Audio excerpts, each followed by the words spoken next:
We provide you the platform to turn your dreams into reality. Give wings to your aspirations with KR Mangalam University. तो Thailand और Cambodia के बीच इस वक्त युद्ध की स्थिति पैदा हो रही है, जो आप इन तस्वीरों के जरिए देख सकते हैं। पहली तस्वीर में देख सकते हैं कि किस तरीके से थाईलैंड की सेना आक्रमण कर रही है। दूसरी तस्वीर में थाईलैंड के हमले से बचने के लिए कंबोडिया के जो जवान हैं वो जमीन पर लेटे हुए। तीसरी तस्वीर में आप देखिए किस तरीके से बिल्डिंग से धुएं का गुबार निकल रहा है। तो ये देखिए, इस वीडियो में आप देखिए कैसे आग का गोला देखकर लोगों में दहशत पैदा हो। ये तस्वीरें बयां कर रही हैं कि थाईलैंड के हमले कितने भयावह होंगे। इन तस्वीरों में आप देख सकते हैं कंबोडिया के कई इलाके धुआं धुआं हो गए। तो हमारे साथ खास मेहमान जुड़ चुके हैं। मेजर रिटायर्ड जेके बंसल साहब, rear admiral retired GK Garg साहब, दोनों ही देश के जाने माने डिफेंस एक्सपर्ट हैं। जेके बंसल साहब, सबसे पहले आपसे समझना चाहूँगा सर, अब तक का जिस तरीके का अपडेट है, ऐसा लगता नहीं है कि ये सिर्फ सिंबॉलिक रिएक्शन है? ऐसा लगता है कि आने वाले वक्त में शायद तनाव और ज़्यादा बढ़ जाए। आपका अनुभव क्या कहता है? बिल्कुल, आपने सही कहा, तनाव बहुत बढ़ेगा क्योंकि थाईलैंड ने F-16 उतार दिए हैं, जो कि 6 F-16 को उतार करके फील्ड में बमबारी शुरू कर दी है कंबोडिया के ऊपर। हालांकि जो कंबोडिया के प्राइम मिनिस्टर हैं वो यूएन में गए हैं। उन्होंने कहा है कि यूएन सेंटर ने जो इंटरवेंशन करने के लिए हो सकता है उसका कोई इफेक्ट हो। इसी प्रकार से जो मलेशिया के प्राइम मिनिस्टर हैं उन्होंने भी इंटरवीन करके दोनों को समझौता करने की बात कही है। अगर गुड सेंस प्रिवेल ये खत्म हो जाता है तो अच्छा है, लेकिन इसमें कुछ बाहरी शक्तियां भी हैं, जैसे कुछ चीन का भी इंटरेस्ट है, वो वहाँ उसको मार्केटाइजेशन करना चाहता है, भड़काना चाहता है। तो और ऑलरेडी म्यांमार में युद्ध चल ही रहा है, तो इस तरह से अगर ये आगे एक्सक्लेट होता है तो इसका प्रभाव बहुत बुरा पड़ेगा साउथ एशिया के ऊपर में।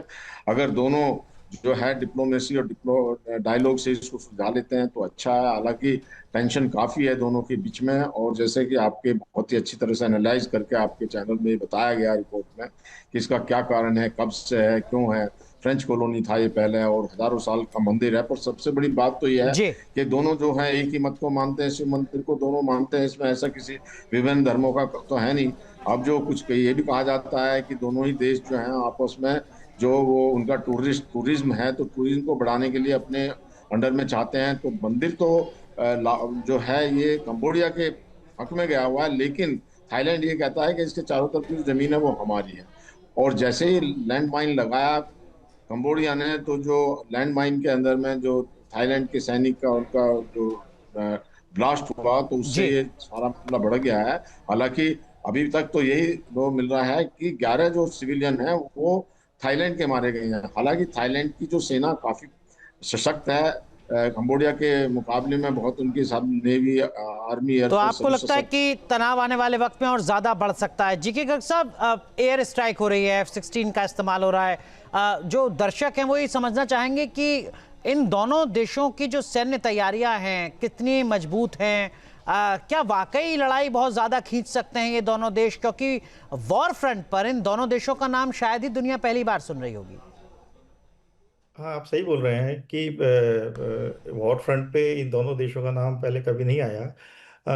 जहाँ तक मिलिट्रली या सैन्य शक्ति का सवाल है, थाईलैंड जो है वो कंबोडिया से कहीं ज़्यादा सशक्त है। अगर आप रैंकिंग देखें तो थाईलैंड की जो आर्म्ड फोर्सेस हैं वो दुनिया में 25वें नंबर पर आती हैं और कंबोडिया की करीब करीब 100 के आसपास। तो मिलिट्रली, चाहे वो आर्मी हो, चाहे नेवी हो, चाहे एयरफोर्स हो, थाईलैंड की जो आर्म्ड फोर्सेस हैं वो कंबोडिया से कहीं ज़्यादा सुपीरियर, मैं बोलूँगा उनका आपस में कोई मुकाबला नहीं है। तो मिलिट्रली अगर ये एस्केलेट होता है ये कॉन्फ्लिक्ट, तो इसमें कंबोडिया का नुकसान रहेगा, क्योंकि कंबोडिया की में इतनी शक्ति नहीं है कि वो मिलिट्री ताकत के जरिए थाईलैंड का मुकाबला कर सके। लेकिन एज ऑफ नाउ जो अभी लग रहा है वो ऐसा लग रहा है कि ये पिछले जो इनके बीच में जो बॉर्डर स्क्रमिशेस हुए थे, ये उस पर सीमित नहीं रहेगा। मामला थोड़ा और पिछली बार से सीरियस है।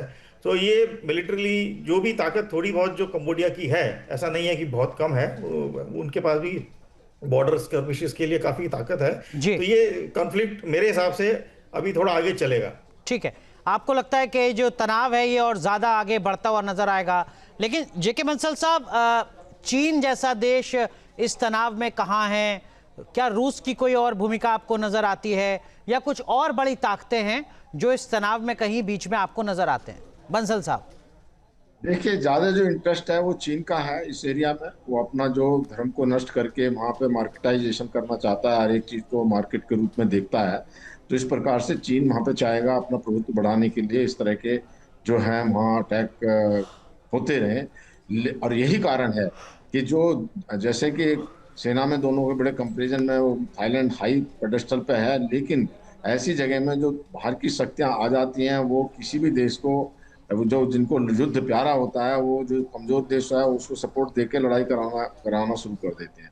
हालांकि इतनी बात जरूर है कि देखिए, कंबोडिया के, जैसा मैंने कहा कि प्राइम मिनिस्टर ने ये सोचा है कि हाँ ये मामला जो डायलॉग से हो, तभी वो जो गया हुआ है अभी यूएन में। बात क्या है, आज की तारीख में जो जनता के सेंटीमेंट है किसी भी देश के, और जो वहाँ के हेड ऑफ द स्टेट हैं, जो एडमिनिस्ट्रेटर हैं, वो टॉलरेंस बिल्कुल भी नहीं है। सब एक सुपरमेसी चाहते हैं कि हम लड़ाई के जरिए ही कर सकते हैं, लेकिन बातचीत से इस मामले को सुलझाया जा सकता है। और बातचीत अगर यूएन इंटरवेंशन कर देता है, ये मामला जल्दी अभी खत्म हो सकता है। ठीक है, जी ठीक है। लेकिन जीके गर्ग साहब, भारत के लिहाज से इस तनाव को आप कैसे देखेंगे? भारत तो सांस्कृतिक मोर्चे पर दोनों देशों से बहुत सदियों से जुड़ा हुआ है। ट्रेड के मोर्चे पर, टूरिज्म के मोर्चे पर जो हमारे रिश्ते हैं वो काफी पुराने हैं और बेहतर हैं। सही बोला आपने। भारत के रिश्ते दोनों देशों के साथ कल्चरली भी और हिस्टोरिकली भी काफ़ी मजबूत हैं। मैं सोचता हूँ कि भारत इस समय बहुत ही मजबूत स्थिति में है इस परिस्थिति में उसको सुलझाने के लिए, क्योंकि दोनों देशों से उसके घनिष्ठ संबंध हैं और दोनों देश भारत का काफ़ी आदर सम्मान करते हैं। तो भारत के हिसाब से मैं समझता हूँ कि भारत एक बहुत अच्छी पोजीशन में है इस मामले को दोनों देशों के बीच बातचीत से सुलझाने के लिए मध्यस्थता करने में। बहुत बहुत शुक्रिया आप दोनों का जुड़ने के लिए। और दोनों देशों के बीच का जो ये तनाव है थाईलैंड कंबोडिया का, इसका मतलब क्या हो सकता है आने वाले वक्त में, ये दर्शकों को समझाने के लिए तो इस वक्त की बड़ी खबर आपको बता रहे हैं। देखिए, जो तस्वीरें हैं वो सामने आ रही हैं जो बता रही हैं कि तनाव किस तरीके से अब जंग में तब्दील होता हुआ नजर आ रहा है, तब्दील होता हुआ नजर आ रहा है। जहाँ भक्ति है हर शब्द में, कथाओं में छुपे हैं दिव्य रहस्य और ज्योतिष देता है जीवन को दिशा। धर्म से जुड़ी हर बातों को जानने के लिए हमारे चैनल स्तुति को सब्सक्राइब करें। चैनल पर जाने के लिए इस लिंक पर क्लिक करें। जहाँ भक्ति है हर शब्द में, कथाओं में छुपे हैं दिव्य रहस्य और ज्योतिष देता है जीवन को दिशा। धर्म से जुड़ी हर बातों को जानने के लिए हमारे चैनल स्तुति को सब्सक्राइब करें। चैनल पर जाने के लिए इस लिंक पर क्लिक करें।